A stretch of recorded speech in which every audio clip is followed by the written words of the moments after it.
Hello दोस्तों, स्वागत है आपका हमारे इंटेलिजेंट स्टडी क्लासेस में। बहुत बच्चों ने कमेंट किया कि फिजिक्स मॉडल पेपर आंसर दे दीजिए। तो देखिए, हम आज आपको बताएंगे फिजिक्स के मॉडल पेपर का आंसर।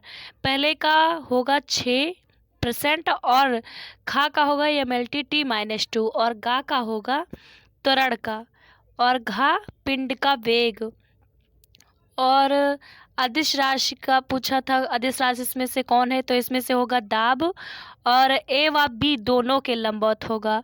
दो का काब पूछा गया था कि बल का कुछ ये इनके इस पद्धति में सूत्र पूछा था, तो किलोग्राम मीटर प्रति सेकंड स्क्वायर। सापेक्ष त्रुटि किसे कहते हैं पूछा गया था। सापेक्ष त्रुटि माप के आकार की तुलना में माप की अनिश्चितता का एक उपाय है। बल पूछा गया था। बल का सूत्र mlt-2 होता है और संवेग का सूत्र mlt-1 होता है। पूछा गया था कि वस्तु की दूरी एवं विस्थापन में अंतर। तो गतिमान वस्तु द्वारा निश्चित समय में तय की गई मार्ग की लंबाई को वस्तु की दूरी कहते हैं और जबकि किसी निश्चित दिशा में दो बिंदुओं के मध्य तय की गई दूरी को विस्थापन कहते हैं। और अंगा नंबर पूछा गया है, न्यूटन का द्वितीय नियम किसी भी पिंड की संवेग परिवर्तन की दर लगाए गए बल के समानुपाती होता है, यानी F बराबर m.a।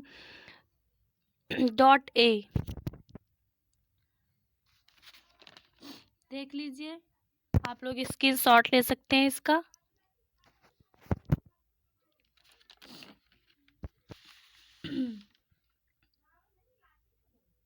और पूछा गया था कि तत्कालिक वेग किसे कहते हैं।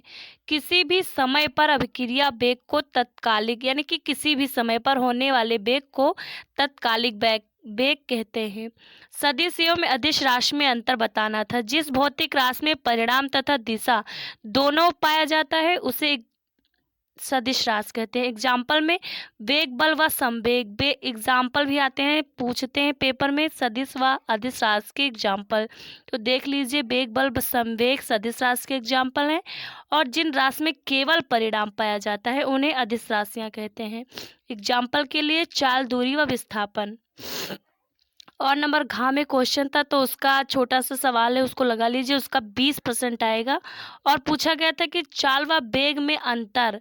तो किसी भी दिशा में वस्तु द्वारा एकांक समय में तय की गई दूरी को चाल कहते हैं। यह एक अदिश राशि होती है, जबकि वेग में एक निश्चित दिशा में वस्तु द्वारा एकांक समय में तय की गई दूरी को वेग कहते हैं। यह एक सदिश राशि होती है। और नंबर खा में पूछा गया था, चौथे का खा, कि ट्रेन में बैठे यात्री रुकने पर आगे क्यों झुक जाते हैं। तो इसका आंसर होगा जड़त्व गति। इसी के कारण व्यक्ति अचानक से आगे की ओर झुक जाते हैं। सीमांत घर्षण का नियम पूछा गया था। तो सीमांत घर्षण का नियम बल संपर्क सतहों की प्रकृति व स्थिति पर निर्भर करता है। यह वस्तु की गति की विपरीत दिशा में काम करता है। यह बल अभिलंब प्रतिक्रिया के समानुपाती होता है। कार्य की परिभाषा, बल तथा विस्थापन के गुणनफल को कार्य कहते हैं। बल तथा विस्थापन के गुणनफल को कार्य कहते हैं। कार्य की परिभाषा बहुत से स्टूडेंट को नहीं पता होती है, जबकि बहुत ही इजी है। और पांचवी का खा था, यह एक अदिश राशि है जो दोनों सदिशों के परिणामों तथा उनके बीच की कोण की ज्या उनके गुणनफल के बराबर होती है। और छठवें का खा था, जब दो सदिश राशियों का गुणनफल इस प्रकार हो, परिणामी गुणनफल एक सदिश राशि हो तो सदिश गुणनफल होता है। दो सदिशों ए तथा बी के सदिश गुणनफल से एक अदिश राशि प्राप्त होती है। सातवें का पूछा गया था कि प्रक्षेपगत किसे कहते हैं।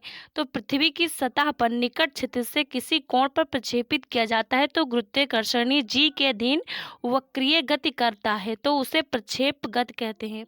और प्रवलयकार पूछा गया था, तो वो एक पेंसिल से चित्र बनाना था बस, और कुछ नहीं था इस पेपर में। तो आई होप मेरी ये वीडियो आप लोगों को पसंद आई होगी। अगर पसंद आई है तो प्लीज़ चैनल को सब्सक्राइब कीजिए एंड वीडियो को लाइक कीजिए। बिना मेहनत के कुछ नहीं मिलेगा आप लोगों को। धन्यवाद।